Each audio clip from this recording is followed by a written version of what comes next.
Hello दोस्तों, तो आपका हमारे इस ऑनलाइन सेशन में स्वागत है।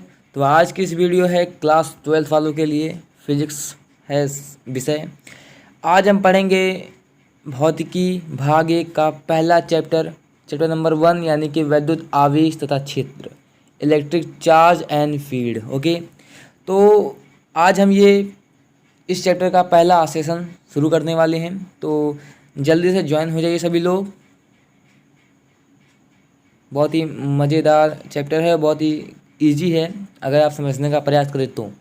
ओके, तो इससे मैं ये चैप्टर शुरू करूँ तो इससे पहले मैं आपको एक जानकारी दे दूं कि जो भी सिलेबस है हमारे पाठ्यक्रम में है, ठीक है, जो भी सिलेबस हमें पढ़ना है केवल मैं उसे ही पढ़ाऊँगा। ओके, हमारे जो 30% सिलेबस से हट चुका है मैं उसे नहीं पढ़ाऊँगा। 70% सिलेबस जो बचा हुआ है उसे ही मैं पढ़ाऊँगा। ओके, इससे पहले मैं एक वीडियो बना चुका हूँ यहाँ पे इंट्रोडक्शन पर, ठीक है, यानी कि सिलेबस इंट्रोडक्शन के बारे में मैं पूरा वीडियो बना चुका हूँ। अगर आप उस वीडियो को नहीं देखे हैं तो ऊपर आई बटन पर क्लिक कीजिए और हमारे वीडियो को देख लीजिए। और अगर आई बटन पर न मिले तो वहाँ पर डिस्क्रिप्शन पर मैं लिंक भेज दूँगा और वहाँ पर जाकर आप देख लीजिएगा। ओके, तो आज हम पढ़ने वाले हैं वैद्युत आवेश तथा क्षेत्र। इस चैप्टर में केवल उन्हीं टॉपिकों पर ज़्यादा समय दिया जाएगा जो परीक्षा की दृष्टि से इम्पोर्टेंट है। ओके, समझ में आ गया? तो सभी लोग ज्वाइन हो जाइए जल्दी से। और तो इस चैप्टर को, मज़ेदार चैप्टर को शुरू करते हैं। ओके, आप इस वीडियो को शुरू से लेकर लास्ट देखिएगा, तभी आपको अच्छे से समझ में आएगा, क्योंकि बीच बीच में कुछ इम्पोर्टेंट टॉपिक, यानी कि जो इम्पोर्टेंट पॉइंट्स होते हैं सवाल को हल करने के लिए, वो मैं बताता चलूँगा। ओके, और यहाँ पर जो भी टॉपिक क्लियर होंगे उसके मैं आपको न्यूमेरिकल्स भी हल कराऊंगा। ठीक है, न्यूमेरिकल भी हल कराऊंगा। ठीक है, साथ में न्यूमेरिकल चलता रहेगा और टॉपिक भी आपका ख़त्म होता रहेगा। ओके, समझ में आ गया? और जो बोर्ड एग्ज़ाम में क्वेश्चन आ चुके हैं उन क्वेश्चंस को भी मैं आपको कराऊंगा। समझ में आ गया? तो चलिए शुरू करते हैं इस सेशन को। तो इस चैप्टर का पहला टॉपिक है हमारा वैद्युत आवेश। कौन सा टॉपिक है हमारा? वैद्युत आवेश। तो आप लोग क्लास 10 में पढ़ चुके हैं कि वैद्युत आवेश होता क्या है। ओके, आप लोग क्लास 10 में पढ़ चुके हैं, इसके बारे में थोड़ी सी एक हेडिंग थी, लेकिन अब ये एक चैप्टर बन चुका है, वैद्युत आवेश तथा क्षेत्र। समझ में आ गया? तो इसको हम पूरे डिटेल में पढ़ेंगे, इससे संबंधित कुछ क्वेश्चन को भी हल करेंगे। ओके, तो वैद्युत आवेश आखिर होता क्या है? ठीक है, यानी कि जिस मूल कारक की उपस्थिति से किसी वस्तु में अन्य वस्तुओं के प्रति आकर्षण या प्रतिकर्षण का गुण आ जाता है, उस कारक को क्या बोलते हैं? वैद्युत आवेश कहते हैं।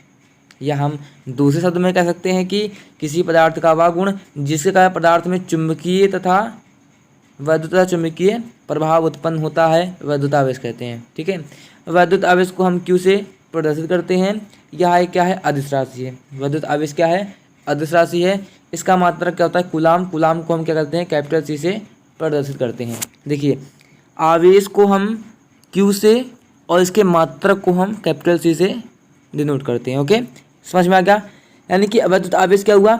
जिस मूल कारक की उपस्थिति से किसी वस्तु में अन्य वस्तु के प्रति आकर्षण या प्रतिकर्षण का गुण आ जाता है, उस कारक को क्या बोलते हैं? वैद्युत आवेश।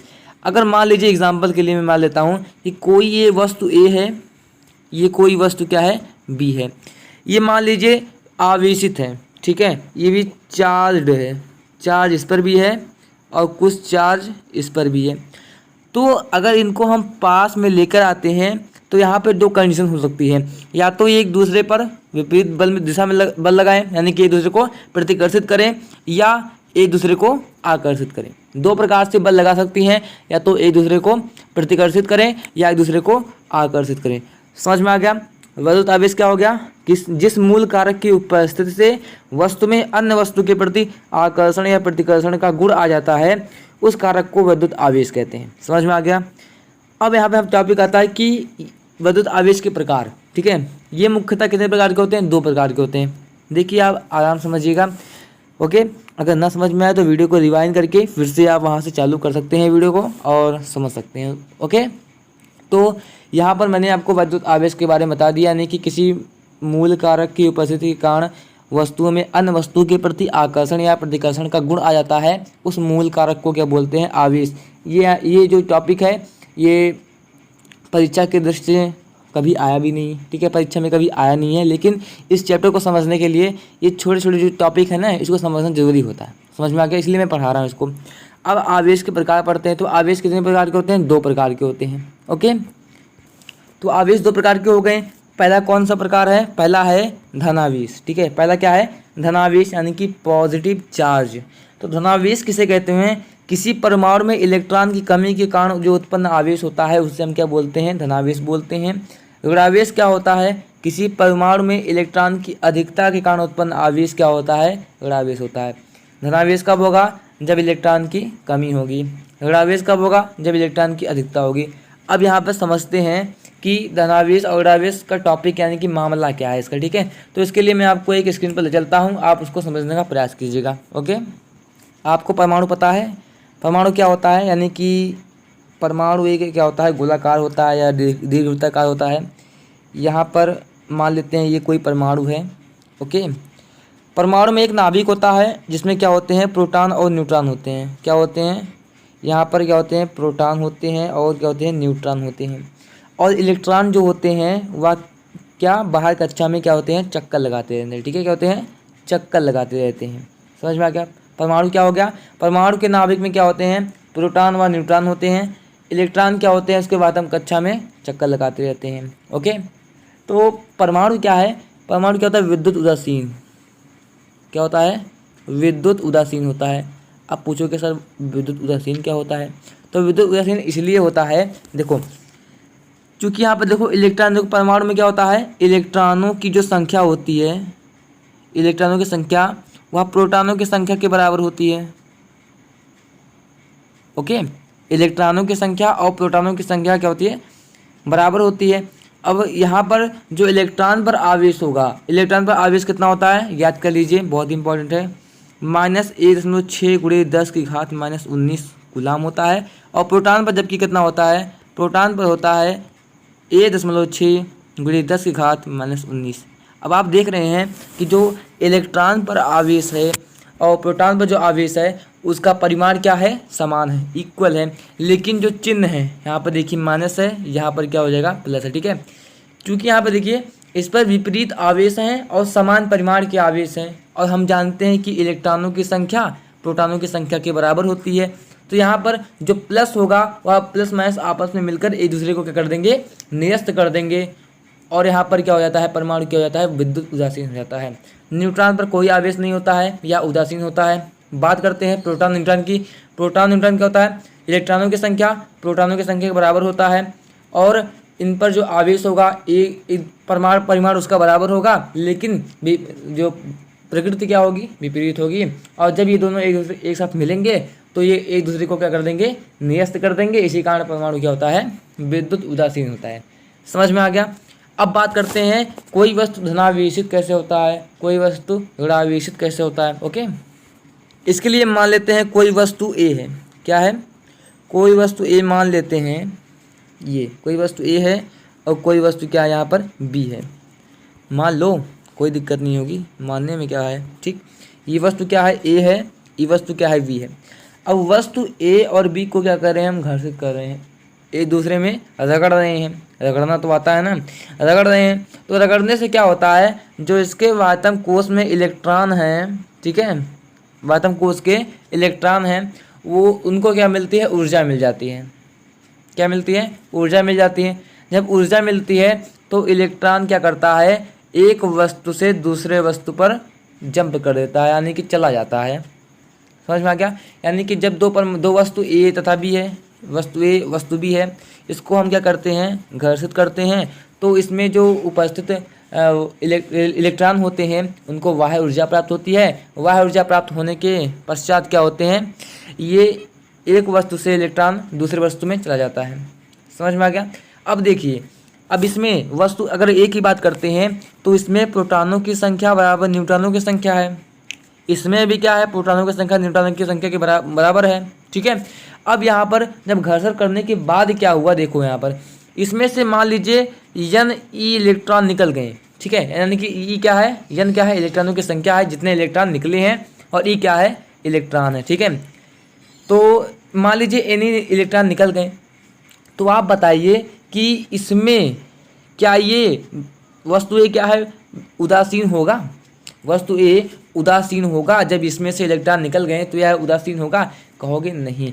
क्यों नहीं? क्योंकि यहाँ पर देखिए इसमें इलेक्ट्रॉन और प्रोटॉन की संख्या बराबर थी, जब रगड़ दिया तो इसमें से इलेक्ट्रॉन बाहर निकल गए। अब यहाँ पर देखो जो प्रोटॉनों की संख्या है, ठीक है, वह इलेक्ट्रॉनों की संख्या से अधिक है, ठीक है, जो प्रोटॉनों की संख्या है वह इलेक्ट्रॉनों की संख्या से अधिक है, यानी कि प्लस का प्रभाव अधिक होगा, ठीक है। तो यानी कि घर्षण के उपरांत जिस वस्तु से इलेक्ट्रॉन निकलेंगे, जिस वस्तु से क्या करेंगे, इलेक्ट्रॉन निकलेंगे, वो क्या हो जाएगा, धनावेशित हो जाएगा, क्योंकि प्लस चार्ज ज़्यादा हो गए, माइनस निकल गया, उसकी संख्या कम हो गई, प्लस की संख्या ज़्यादा हो गई, तो यहाँ पे प्लस क्या हो गया, प्रभावी हो गया। अगर हम बात कर लेते हैं परमाणु मतलब कि वस्तु बी में अगर बात करते हैं तो क्या होगा, इसमें इलेक्ट्रॉन आ गया, मान लीजिए जो एनी इलेक्ट्रॉन गया, एनी इलेक्ट्रॉन यहाँ पर आ गया, समझ में आ रहा है, समझने का प्रयास कीजिएगा। इसमें से एनी इलेक्ट्रॉन निकला और वस्तु बी में एनी इलेक्ट्रॉन आ गया। तो अब बताइए कि इलेक्ट्रॉन प्रोटॉन की संख्या पहले बराबर थी, अब इसमें से और इलेक्ट्रॉन आ गए, यानी कि जो इलेक्ट्रॉन की संख्या है वह प्रोटॉन की संख्या से अधिक हो गई, ठीक है। अब इलेक्ट्रॉन पर माइनस चार्ज होता है, प्रोटॉन पर प्लस चार्ज होता है, ओके। इलेक्ट्रॉन पर माइनस चार्ज होता है, प्रोटॉन पर प्लस चार्ज होता है, यानी कि माइनस की संख्या अधिक हो गई, माइनस चार्ज की संख्या क्या हो गई, अधिक हो गई, यानी कि ये क्या हो जाएगा, माइनस, यानी कि निगेटिव चार्ज की तरह व्यवहार करेगा, यानी कि ऋणावेश की तरह व्यवहार करेगा। समझ में आएगा? एक बार मैं फिर से पूरा शुरू से समझाता हूँ, देखो समझ में आ जाएगा, ठीक है। एक वस्तु ए तथा बी है जिसमें दोनों में इलेक्ट्रॉनों व प्रोटॉनों की संख्या समान है। अब जब दोनों वस्तु ए तथा बी को आपस में घर्षित करते हैं, रगड़ते हैं आपस में, तो क्या होता है कि इलेक्ट्रॉनों को बाह्य ऊर्जा मिल जाती है। इलेक्ट्रॉन को बाह्य ऊर्जा मिलती है तो इलेक्ट्रॉन क्या होते हैं कि वस्तु ए से वस्तु बी में पहुंच जाते हैं, जिसके कारण परमाणु ए में इलेक्ट्रॉन की कमी हो जाती है, वस्तु बी में इलेक्ट्रॉन की अधिकता हो जाती है, जिसके कारण वस्तु ए प्लस चार्ज की तरह व्यवहार करेगा और वस्तु बी माइनस चार्ज की तरह व्यवहार करेगा। तो यहाँ पर हम धनावेश और ऋणावेश को यहाँ पे इस प्रकार से डिफिनेशन इसका बना सकते हैं कि किसी पदार्थ में इलेक्ट्रॉन की कमी के कारण उत्पन्न आवेश क्या होते हैं, इलेक्ट्रॉन की, यानी किसी पदार्थ में इलेक्ट्रॉन की कमी के कारण उत्पन्न आवेश क्या होता है, धनावेश होता है। क्या होता है, धनावेश होता है। और किसी पदार्थ में इलेक्ट्रॉन की अधिकता, यहाँ पे इलेक्ट्रॉन की क्या है, यहाँ पे इलेक्ट्रॉन की क्या है, अधिकता है। किसी पदार्थ में इलेक्ट्रॉन की अधिकता के कारण उत्पन्न आवेश क्या होता है, ऋणावेश होता है। समझ में आ गया? सबको समझ में आ गया कि धनावेश क्या होता है, ऋणावेश क्या होता है? वही तो भैया यहाँ पर लिखा गया है, वही तो भैया देखो यहाँ पर जूम करके मैं आपको दिखा देता हूँ। वही तो भैया एकदम सेम टू सेम चीज़ यहाँ पर लिखा गया है कि क्या लिखा है, देखो धनावेश क्या होता है कि किसी परमाणु में इलेक्ट्रॉन की कमी के कारण उत्पन्न आवेश क्या होता है, धनावेश। प्रोटॉन पर कौन सा आवेश होता है, धनावेश होता है। ऋणावेश क्या होता है, किसी परमाणु में इलेक्ट्रॉन की अधिकता के कारण उत्पन्न आवेश क्या होते हैं, ऋणावेश होते हैं। समझ में आ गया? जो मैंने अभी आपको बताया सेम टू सेम ऐसे लिखा गया है। ये जो नोट्स मैं आपको प्रोवाइड करा रहा हूँ ये मेरी खुद का लिखा हुआ है, ठीक है, मैंने खुद टाइप करके लिखा हुआ है। तो यहाँ पर आपको ये फ्री ऑफ कॉस्ट मिल जाएगा, लिंक डिस्क्रिप्शन पर है, आप वहाँ से जाकर डाउनलोड कर सकते हैं PDF को, ओके। तो यहाँ तक बताइए आपको समझ में आया कि नहीं आया? विद्युत आवेश क्या होता है, उसके प्रकार क्या होते हैं, धनावेश क्या होता है, ऋणावेश क्या होता है, समझ में आ गया? अब यहाँ पे देखिए नीचे नोट्स में यहाँ पर कुछ लिखा गया है, ठीक है, शायद यहाँ पे देखो कुछ लिखा गया नोट में, देखिए नोट जो है नोट इम्पॉर्टेंट है, ठीक है। यहाँ पे लिखा गया है कि दो सजातीय या समान आवेश, ठीक है, यानी कि देखो यहाँ पर धनावेश को प्लस करते हैं, माइनस ऋणावेश को माइनस से, इतना तो आपको पता ही होगा अभी, ठीक है। तो यहाँ पे क्या कह रहा है कि दो सजातीय आवेश एक दूसरे को क्या करते हैं, प्रतिकर्षित करते हैं। यानी कि कहने का मतलब इसका तात्पर्य यह है, देखो अगर हम यहाँ पे प्लस चार्ज, यानी कोई वस्तु ले आए जिस पर प्लस चार्ज हो और दूसरी वस्तु ले आए जिस पर भी प्लस चार्ज हो, तो अगर इन दोनों को अगर हम पास में लेके आते हैं तो ये एक दूसरे को प्रतिकर्षित करेंगे, दूर भगाने का प्रयास करेंगे, कहेंगे जाओ तुम मेरे पास मत आओ, ठीक है। अगर दूसरी कंडीशन यहाँ पे, अगर यहाँ पे माइनस चार्ज हो, कोई वस्तु ले आए जिस पर क्या हो, माइनस चार्ज हो, और कोई दूसरी वस्तु ले आए जिस पर भी माइनस चार्ज हो, तो भी ये एक दूसरे को क्या करेंगे, प्रतिकर्षित करेंगे। समझ में आ गया? यानी कि कुल मिलाकर सजातीय आवेश या दोनों पर आवेश क्या हो, समान हो, वो क्या करेंगे, एक दूसरे को प्रतिकर्षित करेंगे। अगर हम यहाँ पर एक कंडीशन और लगा देते हैं, एक कंडीशन मतलब क्या, अगर एक हम प्लस चार्ज वाली वस्तु ले आएँ, एक माइनस चार्ज वाली वस्तु ले आएँ, तो ये एक दूसरे को क्या करेंगे, आकर्षित करेंगे, कहेंगे आ जाओ मेरे पास, ठीक है। प्लस चार्ज और माइनस चार्ज अगर लेके आते हैं सामने एक दूसरे को, तो क्या करेंगे, वो एक दूसरे को आकर्षित करेंगे। समझ में आ गया? ओके, सब क्लियर कॉन्सेप्ट। चलिए, अब यहाँ तक अगर आपको स्क्रीनशॉट लेना है तो आप ले लीजिए, कोई दिक्कत नहीं है, हमें कोई आपत्ति नहीं है, बस आप कॉपी पेन निकाल के रखिएगा। ओके, चलिए, आप स्क्रीनशॉट लेना चाहे तो ले सकते हैं, कोई इसमें आपत्ति नहीं है। ओके, हो गया स्क्रीनशॉट। चलिए, अब हम नेक्स्ट टॉपिक पढ़ते हैं। विद्युत आवेश के बारे में हमने सब पता है, हम सब चीज़ जान चुके हैं। ओके, अब उसके बाद हेडिंग आती है हमारी मूल आवेश। मूल आवेश क्या होता है, पॉइंट चार्ज यानी कि एलिमेंट्री चार्ज ही बोलते हैं उसको, ठीक है। तो क्या होता है, वह छोटे से छोटा आवेश जो किसी एक आवेशित कण पर रह सके।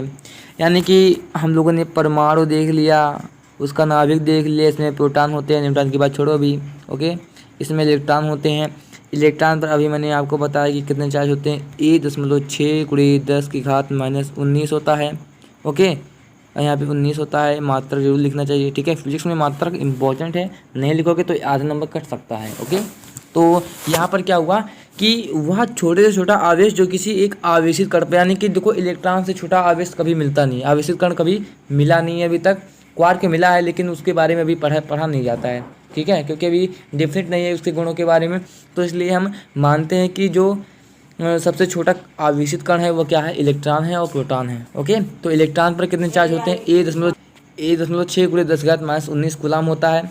समझ में आ गया? यही लिखा है, देखिए यहाँ पर यही लिखा है। ओके, क्या लिखा है, 1.6×10⁻19। ई का मान क्या होता है, 1.6×10⁻19।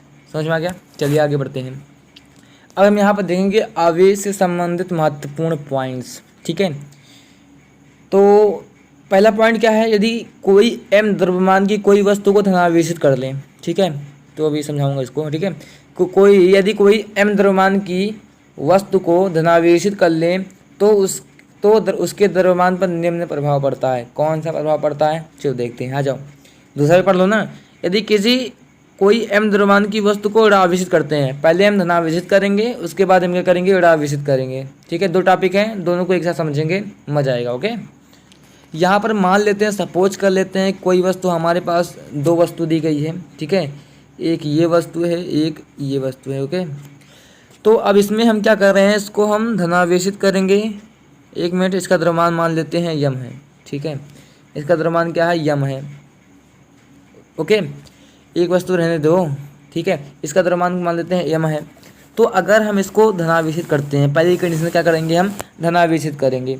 धनावेशित करने के लिए हम क्या करते हैं, इलेक्ट्रॉन को निकाल देते हैं। अभी तो मैंने आपको बताया कि धनावेशित करने के लिए हम क्या करेंगे, इलेक्ट्रॉन को क्या करेंगे, निकाल देंगे इसके अंदर से। तो प्रोटॉन की संख्या अधिक हो जाएगी, यानी कि प्लस चार्ज की मात्रा अधिक हो जाएगा, यानी कि प्लस का प्रभाव हो जाएगा, यानी कि वस्तु क्या हो जाएगी, धनावेशित हो जाएगी। समझ में आ गया? अब यह होता क्या है कि इलेक्ट्रॉन का खुद का द्रव्यमान होता है, ठीक है, इलेक्ट्रॉन का क्या होता है, खुद का द्रव्यमान होता है। समझ में आ रहा है? तो मान लेते हैं हमने n इलेक्ट्रॉन निकाल लिया, ठीक है, n इलेक्ट्रॉन निकाला, यानी कि n द्रव्यमान वाला इलेक्ट्रॉन निकाल लिया, यानी कि NMe, ठीक है। कितना इलेक्ट्रॉन निकाला, n इलेक्ट्रॉन निकाला, और प्रत्येक इलेक्ट्रॉन का द्रव्यमान क्या है, Me है, ठीक है। अभी इसका हम परिमाण नहीं देखेंगे, केवल इसको समझ रहे हैं, ठीक है। एक इलेक्ट्रॉन का द्रव्यमान क्या है, Me है, और हमने n इलेक्ट्रॉन निकाले तो NMe हो जाएगा कि नहीं हो जाएगा, हो जाएगा ना, इतना तो गणित आती है ना। तो इसमें क्या होगा कि अगर हम n इलेक्ट्रॉन निकालते हैं और उसके पश्चात इसका जो द्रव्यमान होता है, धनावेशित होने के बाद इसका जो द्रव्यमान है यम डैश है, तो अब यहाँ पर इसके द्रव्यमान पर कैसा प्रभाव पड़ेगा ना, वो लिखने जा रहे हैं। चले, तो यहाँ पर ये भैया पहला इलेक्ट्रॉन यहाँ पर है, यहाँ पर ये क्या हो जाएगा, यम डैश, यानी कि इसका द्रव्यमान में कुछ परिवर्तन हुआ ना, यानी कि इलेक्ट्रॉन में द्रव्यमान तो होता है, द्रव्यमान जब निकालोगे तो कुछ तो परिवर्तन होगा। यानी कि प्रारंभिक, यानी कि जो m द्रव्यमान की वस्तु थी उसमें हमने n इलेक्ट्रॉन निकाल लिए, यानी कि -n यम ई, ठीक है, यानी कि एक इलेक्ट्रॉन का द्रव्यमान अगर एक इलेक्ट्रॉन निकाल रहे हैं तो केवल एम लिखेंगे, एन इलेक्ट्रॉन निकाल रहे हैं तो यानी कि एन एम निकलेंगे। तो यहाँ पर आप देखेंगे कि जो यम का मान है वह एम डैश से क्या है, कम है। समझ में आ गया? यम का मान जो है क्या है, एम डैश से कम है, क्योंकि यम में से कुछ निकाल रहे हैं। नहीं देखिए उल्टा बोल गया, ठीक है। यहाँ पर एम डैश का मान क्या है, यम से कम होगा। समझ में आ गया? यम डैश का मान यम से कम होगा, क्योंकि यम से इतना इलेक्ट्रॉन निकालने के बाद हमें एम डैश मिला, यानी कि यम डैश का मान क्या होगा, वो छोटा हो जाएगा किससे, यम से। समझ में आ गया? यदि हम किसी यम द्रव्यमान की वस्तु को धनावेशित करते हैं तो क्या होता है कि उसके द्रव्यमान में कमी हो जाती है। क्या हो जाएगा?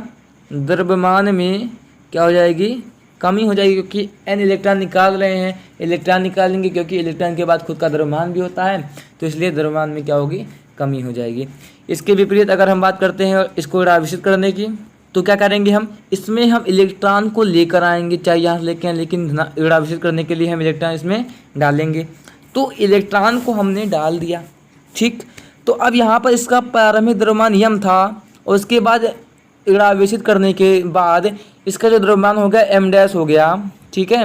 तो यम में क्या जुड़ रहा है, मान लीजिए एन ई इलेक्ट्रॉन निकाल रहे हैं, यानी कि इलेक्ट्रॉन की संख्या में मालूम नहीं है, एन इलेक्ट्रॉन लेकर आके इसमें डाल रहे हैं, ठीक है।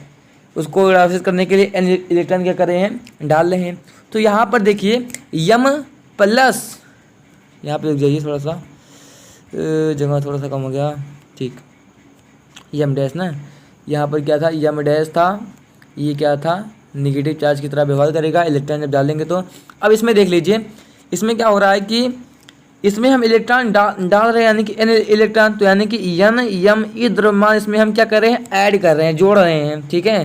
तो यन एम ई, तो यहाँ पर देखिए यम में कुछ जुड़ रहा है तो एम डैश प्राप्त हो रहा है, यानी कि यम का मान क्या होगा, यम डैश से क्या होगा, छोटा होगा, यानी कि यम डैश का मान क्या हो जाएगा, एम से अधिक हो जाएगा। यानी कि जब किसी एन द्रव्यमान की वस्तु को हम क्या करते हैं, ऋणावेशित करते हैं, तो उस द्रव्यमान में वृद्धि हो जाती है। समझ में आ गया? समझ में आ गया? और वृद्धि कितनी होती है, इतनी होती है भाई साहब, ठीक है। समझ में आ गया? कंप्लीट हो गया,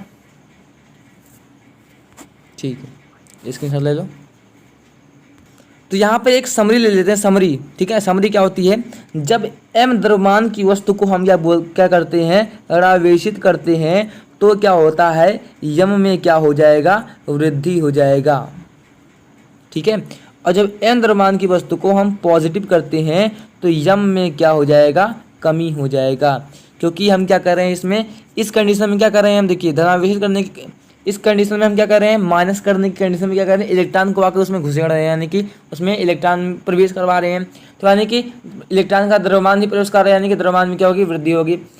जब हम पॉजिटिव चार्ज करते हैं, यानी कि इलेक्ट्रॉन को क्या करते हैं, निकालते हैं परमाणु में से, ठीक है। जब इलेक्ट्रॉन में से निकालेंगे तो क्या हो जाएगा, यम माइनस यन एम ही हो जाएगा, और जो प्राप्त होगा एम डैश हो गया, यानी कि एम डैश का मान क्या हो जाएगा, एम से कम हो जाएगा। समझ में आ गया? समझ में आ गया? और इस कंडीशन में क्या होता है, एम डैश का मान क्या होता है, यम से अधिक हो जाएगा। समझ में आ गया? बहुत ही डीपली मैंने आपको समझाया, समझ में आना चाहिए आपको, ओके। नहीं समझ में आया तो वीडियो को रिवाइंड करो, फिर से देखो, समझ में आ जाएगा। अगर आप ध्यान से पूरा समझे हैं तो आपको समझ में आ जाएगा। चलिए अब आगे बढ़ते हैं। आज का लास्ट टॉपिक, आवेशों का क्वांटीकरण। ये बहुत ही इम्पोर्टेंट है, एग्ज़ाम में 2 या 3 नंबर के क्वेश्चन इससे पूछे ही जाते हैं। समझ में आ गया? या तो ऑप्शनल में आएगा या तो लघुत्तरी में आएगा, किसी में तो आएगा, लेकिन आएगा जरूर, ठीक है। चलिए शुरू करते हैं इसको। चलिए हमारा नेक्स्ट टॉपिक है आवेशों का क्वांटीकरण, यानी कि क्वांटाइजेशन ऑफ चार्ज, ओके। क्वांटीकरण मतलब क्या होता है कि आवेशों को एक निश्चित रूप में क्या होना है, निकालना या उसमें डालना, ठीक है। यानी कि कोई परमाणु, मान लीजिए यहाँ पे कोई क्या है, परमाणु है, उसमें से हम इलेक्ट्रॉन को हम अगर निकालना है तो हम उसमें से इलेक्ट्रॉन को हम एक पूर्ण संख्या के रूप में निकाल सकते हैं। यानी कि जो यन होगा, निकाले गए इलेक्ट्रॉनों की संख्या क्या हो सकती है, वो क्या होगी, 1 होगी, 2 होगी, 3 होगी, 4 होगी, ओके। इलेक्ट्रॉन को हम विभाजित नहीं कर सकते हैं, इसका मेन जो फंडा है यही है। इलेक्ट्रॉन को हम क्या कर सकते हैं, विभाजित नहीं कर सकते हैं, कि किसी परमाणु में अगर हम आधा इलेक्ट्रॉन दे दें तो ये नहीं हो सकता, ठीक है। इलेक्ट्रॉन को अगर देना है तो उसे हम या तो 1 इलेक्ट्रॉन देंगे, या तो 2 देंगे, या तो 3 देंगे, या हम 2.5 इलेक्ट्रॉन नहीं दे सकते हैं। 2.5 माने कि 2.5 इलेक्ट्रॉन नहीं दे सकते, यानी कि देंगे तो पूर्ण संख्या के रूप में देंगे, यानी कि 1 2 3 4 5 6 7 8 9 10 और अनंत तक जाएगा। केवल हम देंगे क्या होगा, पूर्ण संख्या के रूप में देंगे। तो यहाँ पर देखिए क्या कह रहा है कि इसमें मैंने जो लिखा है वो अपने मन से लिखा है। ओके, तो किसी पदार्थ पर आवेश की कहाँ गया, ठीक है, किसी पदार्थ पर आवेश की कुल मात्रा, किसी पदार्थ पर आवेश की कुल मात्रा उस पदार्थ पर उपस्थित 1 इलेक्ट्रॉन पर आवेश का पूर्ण गुणज होता है। यहाँ पर मैंने लिखा है Q बराबर प्लस माइनस एन ई। क्या हो रहा है, Q बराबर प्लस माइनस एन ई, जहाँ पर n बराबर क्या ले सकते हैं हम, 1 2 3 क्या ले सकते हैं, अनंत ले सकते हैं, ठीक है, अनंत तक, ठीक है। तो n का मान हम पूर्ण संख्या ही लेंगे, ठीक है। तो यहाँ पे क्या कर रहा है कि किसी पदार्थ पर आवेश की कुल मात्रा, ठीक है, यहाँ पर देखो किसी पदार्थ पर आवेश की कुल मात्रा उस पदार्थ पर उपस्थित 1 इलेक्ट्रॉन पर आवेश का पूर्ण गुणज होता है, ठीक है, कि किसी पदार्थ पर आवेश की कुल मात्रा उस पदार्थ पर उपस्थित 1 इलेक्ट्रॉन का क्या होता है, 1 इलेक्ट्रॉन पर आवेश का पूर्ण गुणज होता है। समझ में आएगा, Q बराबर plus minus n e, plus charge होगा तो यहाँ पर प्लस होगा, माइनस नहीं होगा, माइनस चार्ज होगा तो यहाँ पर माइनस होगा, प्लस नहीं होगा। समझ में आ गया। यहाँ पे Q क्या है, यहाँ पर समझने वाली बात है, Q क्या है कि पदार्थ पर आवेश की कुल मात्रा, ठीक है। Q क्या है, पदार्थ पर उपस्थित आवेश, कुल आवेश या कुल आवेश की मात्रा। यन क्या है, पूर्णांक संख्या है, कोई पूर्ण संख्या ले सकते हैं, 1 2 3 4 5। ई क्या है, 1 इलेक्ट्रॉन पर आवेश। अब आप ही बताइए, कमेंट कीजिए, बताइए कि 1 इलेक्ट्रॉन पर आवेश कितना होता है, 1 इलेक्ट्रॉन पर आवेश कितना होता है, जल्दी बताइए आप, 1 इलेक्ट्रॉन पर आवेश कितना होता है। ठीक जवाब देखो, 1 इलेक्ट्रॉन पर क्या होता है, 1.6 × 10 की घात -19 क्या होते हैं, कूलाम आवेश होते हैं। तो यहाँ पे एन ई का मान तो फिक्स रहता है कि 1.6 × 10 की घात -19। अब यहाँ पर इसके ऊपर क्वेश्चन भी पूछे जाते हैं, बहुत ही इंपॉर्टेंट क्वेश्चन पूछे जाते हैं। चलिए तो आप क्वेश्चन की ओर रुक करते हैं, अब मजा आएगा। ओके, यहाँ पे पहला क्वेश्चन आपकी स्क्रीन के सामने दिख रहा है, क्वेश्चन नंबर 1। एक धातु के टुकड़े से कितने इलेक्ट्रॉन हटाए जाएं कि उसकी इस पर 1 × 10 की घात -7 कूलाम धन आवेश हो जाए।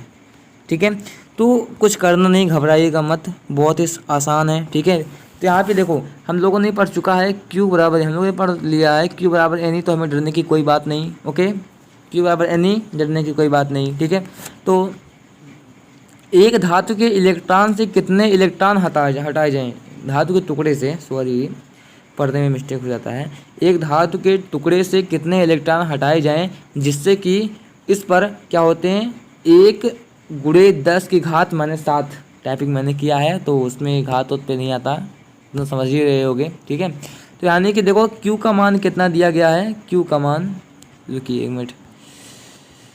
मिनट रुक जाइए, थोड़ा सा जूम आउट कर लेते हैं। ठीक, जूम आउट कर लेते हैं, सही बात, चलो।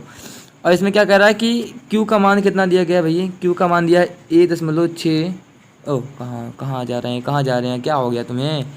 ठीक, 1 × 10 की घात -7 कूलाम हो जाए। ठीक है, तो और ई का मान तो हमें फिक्स होता है, क्या होता है, 1.6 × 10 की घात -19 कूलाम। ठीक है, अब यहाँ पे इसको सॉल्व करते हैं तो क्या मिल जाएगा, Q बराबर एन ई से। ठीक है, एन का मान तो पूछा है ना, देखो यहाँ पर क्या कह रहा है कि एक धातु के टुकड़े से कितने इलेक्ट्रॉन यानी कि यन क्या है, इलेक्ट्रॉनों की संख्या तो होती है, समझ में आ गया। एन क्या होता है, इलेक्ट्रॉनों की संख्या होती है, तो इसलिए पूछ रहा है कितने इलेक्ट्रॉन, तो एन का मान हमें ज्ञात करना है। ओके, तो हम लोगों ने पढ़ चुका है, हम लोगों ने पढ़ लिया है। ठीक है, Q बराबर एन ई से, Q का मान क्या होता है, 1 × 10 की घात -7, यन का मान ज्ञात करना है। ई का मान 1.6 × 10 की घात -19 होता है। उसके बाद यहाँ से अगर सॉल्व करते हैं तो यानी कि n का मान निकालो यहाँ पर। ठीक है, यहाँ से क्या करो, n का मान निकाल लो, तो n बराबर क्या हो जाएगा, 1 × 10 की घात -7 बटे क्या हो जाएगा, 1.6 × 10 की घात -19 हो जाएगा कि नहीं हो जाएगा, बताइए, हो जाएगा कि नहीं हो जाएगा, हो जाएगा ना।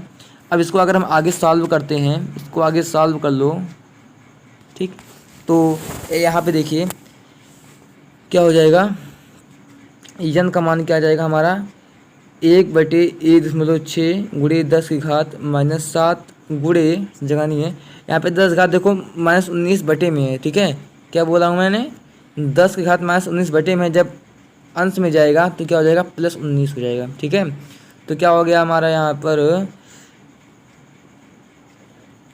10 की घात 19 हो जाएगा। तो n का मान क्या हो जाएगा, 1/1/6 गुणे 10 की घात कितना, 10 की घात कितना 19 में से 7 ये कितना होता है, 12 होता है, ठीक है, 12। अब यहाँ से 1/1/6 को सॉल्व कर लीजिएगा, गुणे 10 की घात 12 जितना हो निकाल लीजिएगा, आपका आंसर आ जाएगा n का मान। समझ में आ गया। चलिए अब अगले क्वेश्चन के ऊपर बढ़ते हैं। एक बार फिर से मैं समझा दूँ, चलो ठीक है। क्या पूछ रहा था क्वेश्चन में कि एक धातु के टुकड़े से कितने इलेक्ट्रॉन हटाए जाएं कि इस पर 1/10⁻⁷ कूलाम का धनावेश हो जाए, ठीक है। तो यहाँ पे दे ही रखा है, क्यू का मान क्या है, 1/10⁻⁷, ठीक है, कूलाम दिए रखा है और हमसे पूछा है कितने इलेक्ट्रॉन हटाए जाए और हमें ई का मान क्या है पता है। समझ में आ गया। ई का मान हमें पता है तो हम लोग जानते हैं क्यू बराबर एन ई। क्यू बराबर एन ई में क्या होता है, क्यू का मान 1/10⁻⁷, एन का मान ज्ञात करना है और ई का मान हम लोग को पता ही है। तो यहाँ से हमने क्या किया, ई का मान निकाला है, एन मतलब एन बराबर क्या कर लिया। तो यहाँ पर देखिए जब ये वाला भाग उधर जाएगा, यानी कि एन का मान निकालेंगे तो क्या हो जाएगा, इतना बटे इतना हो जाएगा। तो यहाँ पर 1/6 को अलग कर लिया, 10 घात -7 ऊपर बना हुआ है, 10 घात 19 को क्या है, 10 घात -19 को ऊपर ले जाएंगे तो क्या हो जाएगा, 10 घात +19 हो जाएगा। तो यहाँ से n का मान निकाल लेंगे और हमें क्या मिल जाएगा, इसका आंसर मिल जाएगा अगर इसको हम सॉल्व कर लेते हैं। समझ में आ गया, आ गया समझ में। चलो ठीक है आगे बढ़ते हैं।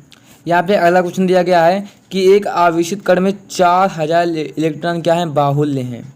कितना है ये, 4000 इलेक्ट्रॉन क्या है, बाहुल्य हैं। 4000 इलेक्ट्रॉन बाहुल्य हैं। चालक में उपस्थित कुल आवेश तथा इसकी प्रकृति बताइए, ठीक है। हमें क्यू का मान पूछा है, कुल आवेश यानी कि क्यू का मान, ठीक, कुल आवेश यानी कि हमें क्यू का मान पूछा है। तो सॉल्व करते हैं, कोई दिक्कत है नहीं इसमें। तो सबसे पहले लिखेंगे दिया है, दिया क्या है, देखो यहाँ पर n का मान दिया यानी कि 4000 इलेक्ट्रॉन क्या है, बाहुल्य हैं। कितने हैं, 4000 इलेक्ट्रॉन क्या है, बाहुल्य है, यानी कि n का मान क्या दिया गया है, 4000। क्या हम इसको 4 × 10 की घात 3 लिख सकते हैं, जी हाँ बिल्कुल लिख सकते हैं।